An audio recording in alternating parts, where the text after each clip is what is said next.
नमस्कार साथियों, आज मैं बात कर रहा हूँ अंबेडकर जी पर। सबसे पहले बाबा साहेब डॉक्टर भीमराव अंबेडकर का परिचय देना मतलब सूरज के आगे दिया जलाने के समान है। तलवारों के साए पर इतिहास हमारा पलता है, तलवारों के साए पर इतिहास हमारा पलता है।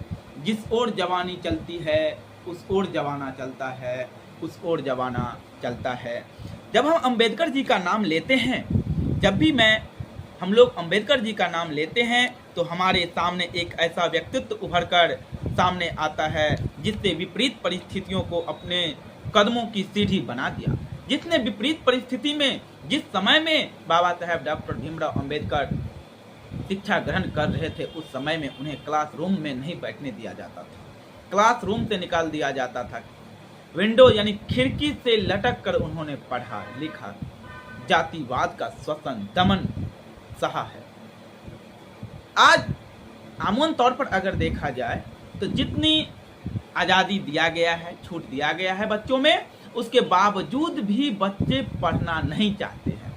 लेकिन याद कीजिए उन विद्वान पुरुष, महापुरुष को, बाबा साहेब भीमराव अंबेडकर को, जितने कितनी दमन सह करके, शोषण हो करके उन्होंने पढ़ा लिखा और भारतीय संविधान का निर्माता, भारत जिस संविधान में पूरा भारत पिरोकर बंधा हुआ है, उस संविधान को रचने वाले निर्माता बाबा साहेब डॉक्टर भीमराव अंबेडकर हुए। एक छोटा सा बालक जिसे स्कूल में नहीं बैठने दिया जाता था, उनको बैठने की जगह नहीं मिलता था, जिसे पानी पीने के लिए दूसरे पर निर्भर रहना पड़ता था। जब भी उनको पानी पीना होता था, जब तक कोई भी आदमी चापाकल न चला दे तब तक वह पानी तक नहीं पी सकता था। वही बालक आगे चलकर पूरे भारत भाग्य के निर्माता बन गया, भारत भाग्य का निर्माता। इसी संदर्भ में मैं कुछ कहना चाहूँगा। जिन हालातों ने रोका उन्हीं से रास्ता बनाया, जिन हालातों ने रोका उन्हीं से रास्ता बनाया, वे अंबेडकर थे जिन्होंने इतिहास नया रचाया, इतिहास नया रचाया। साथियों, अंबेडकर जी का जीवन हमें यह सिखाता है कि परिस्थितियां कभी भी आपकी सफलता को तय नहीं करती। परिस्थितियां जो है कभी भी आपकी सफलता का तय नहीं करता है। क्या करता है? परिस्थितियां कैसी भी हो, अगर आप चाहे तो अपने दम पर आगे बढ़ सकते हैं। आपका संकल्प ही आपकी पहचान बनाता है। अगर आप संकल्प ले लेंगे तो पहचान बनना तय है। उन्होंने अपनी शिक्षा को अपना सबसे बड़ा हथियार बनाया। कहा जाता है शिक्षा उस शेरनी का दूध है जो जितना पिएगा वो उतना दहाड़ेगा। शिक्षा शेरनी का दूध होता है, अगर आप शिक्षा ग्रहण करेंगे तभी आप दहाड़ेंगे। ये बाबा साहेब भीमराव अंबेडकर जी का।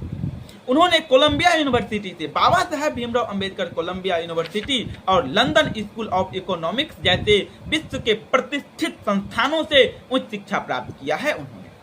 सोचिए, उस समय जब भारत में शिक्षा भी एक विशेष वर्ग तक सीमित थी, उस समय में शिक्षा एक विशेष वर्ग तक सीमित था, तब अंबेडकर जी ने विश्व के सबसे बड़े विश्वविद्यालय से अपनी पहचान बनाई। उस समय में भी अंबेडकर ने विश्व के बड़े विश्वविद्यालय से अपनी पहचान बनाई।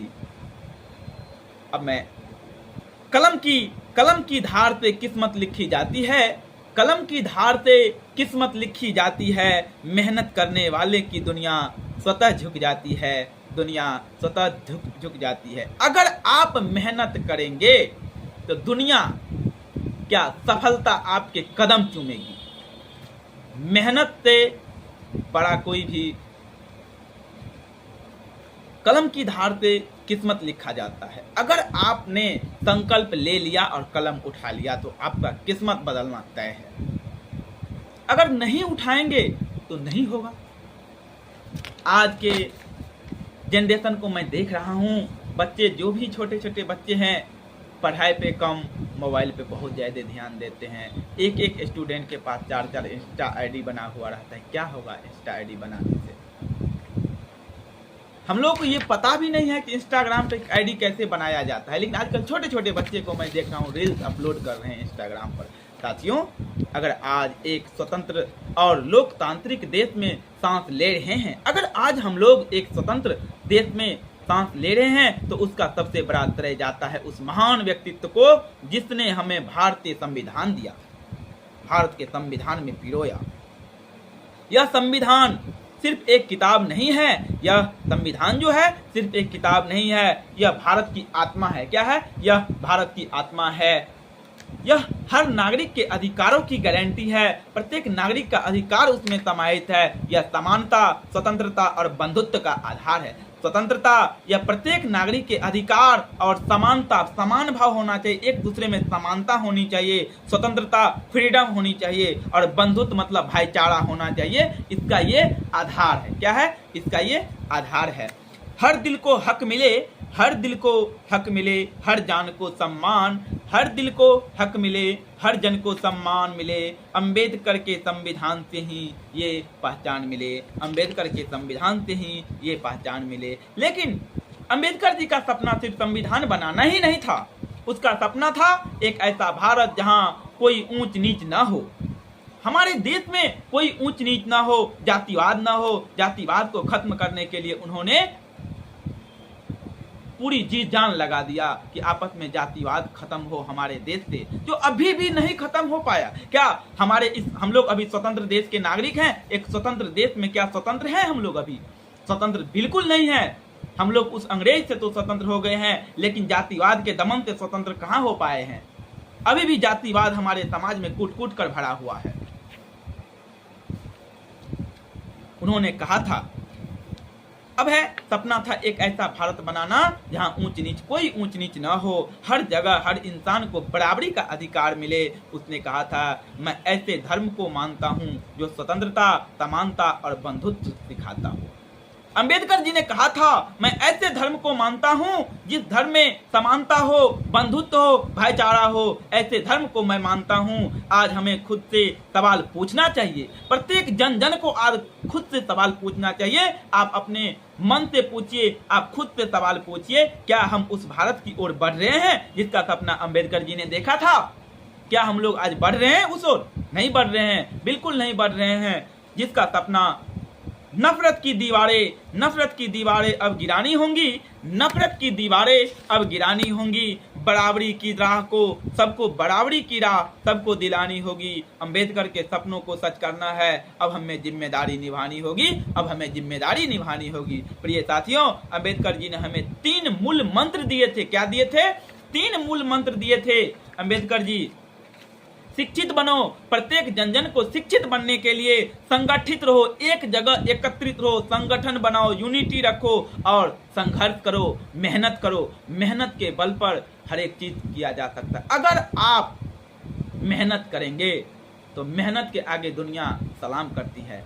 आप याद कीजिए दशरथ माझी को, जिन्होंने प्रेम में पहाड़ को तोड़कर रास्ता बना दिया था। पहाड़ को छेनी और हथौड़े से तोड़कर रास्ता बनाने वाले पुरुष इसी बिहार में पैदा हुए हैं, दशरथ माझी। आज के युवा के लिए यह मंत्र पहले भी अधिक महत्वपूर्ण था, क्योंकि आज की दुनिया में वही आगे बढ़ता है जो ज्ञानवान है, जिसके पास ज्ञान है, जो जागरूक है और जो अपने अधिकारों के लिए खड़ा होना जानता है। साथियों, अंबेडकर जी ने सिर्फ समाज को बदलने की बात नहीं किया था। अंबेडकर जी ने सिर्फ समाज को ही बदलने की बात नहीं किया था, उन्होंने खुद को बदलकर समाज को बदलने का रास्ता दिखाया था। प्रत्येक मनुष्य को पहले खुद बदलना चाहिए। अगर आप खुद बदल जाएंगे तो समाज स्वतः बदल जाएगा। अगर आप